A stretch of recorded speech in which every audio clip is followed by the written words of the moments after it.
त्याच्यामुळे जयंतरावांच्या काही अडचणी होत्या, पण जयंतराव काळजी करू नका, नवीन सरकार आल्यानंतर कॅबिनेटची मान्यता घेतली, त्याच्यानंतर MWRRA पर्यंत आपण गेलो.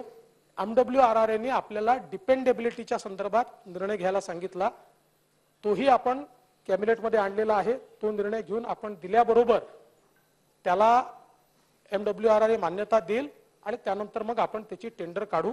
त्यामुळे दमण वैनगंगा नळगंगा जो प्रकल्प विदर्भातल्या शेतकऱ्यांचं जीवन बदलवू शकतो, हा प्रकल्प 2024 मध्येच सुरू झाला पाहिजे, अशा प्रकारचा आमचा प्रयत्न हा निश्चितपणे त्या ठिकाणी असणार आहे. पोलीस हाऊसिंगवर बोललो मी. अध्यक्ष महोदय, खरं म्हणजे काही विषय मी या ठिकाणी सांगितलेले आहेत, काही विषय कदाचित राहून गेले असतील. मी एवढं सांगू इच्छितो की कायदा आणि सुव्यवस्थेची चर्चा ही खरोखर महत्त्वाची असते आणि ती आणलीच गेली पाहिजे. कारण माझा असा बिलकुल दावा नाही की सगळ्या गोष्टी चांगल्याच आहेत. उलट अशा प्रकारची चर्चा झाल्यामुळे आणि विषय या ठिकाणी उपस्थित झाल्यामुळे आपला जो फोर्स असतो त्याच्यामध्ये देखील विधानसभा कशावर चिंता व्यक्त करते आहे या गोष्टी जातात. काही इंडिव्हिज्युअल केसेस असतात, त्या संदर्भात आपण ऍक्टिव्हली काम केलं पाहिजे, नाहीतर विधानसभा आपल्यावर लक्ष ठेवून आहे अशा प्रकारची भावना त्या ठिकाणी जाते. आणि म्हणून या चर्चेमध्ये ज्या ज्या सन्माननीय सदस्यांनी आपली मतं व्यक्त केली आहेत, मी त्यांना एवढंच सांगू इच्छितो की त्यांनी जे जे काही चांगले सजेशन्स दिलेले आहेत ते निश्चितपणे त्या ठिकाणी त्याच्यावर कारवाई करण्याचा प्रयत्न आपण करू. पण या निमित्ताने एवढं निश्चितपणे सांगतो की राज्यामध्ये कायदा आणि सुव्यवस्था ठेवण्याकरता पोलीस उत्तम प्रकारे प्रयत्न करतायत. राज्य शासनाचं पूर्ण पाठबळ त्याला आहे.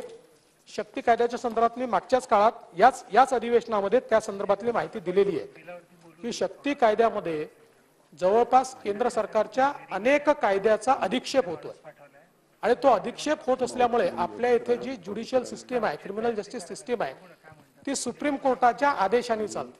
म्हणजे सुप्रीम कोर्टाचे जे निर्णय असतात त्याच्या आधारावर आपण ती चालवतो.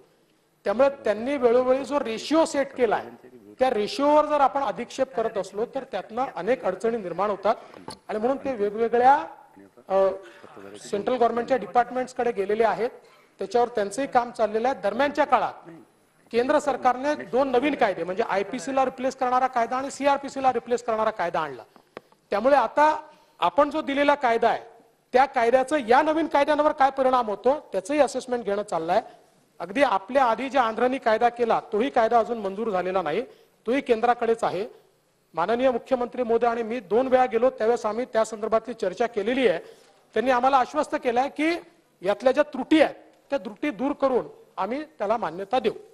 मी अध्यक्ष महोदय जे काही या ठिकाणी विषय उपस्थित झाले होते त्याच्यावर बोलण्याचा प्रयत्न केलाय. मी सभागृहाचे आभार मानतो आणि माननीय मुख्यमंत्री महोदय देखील या संदर्भात काही विषय अन्य जे विषय आहेत त्याच्यावर मार्गदर्शन करणार आहेत.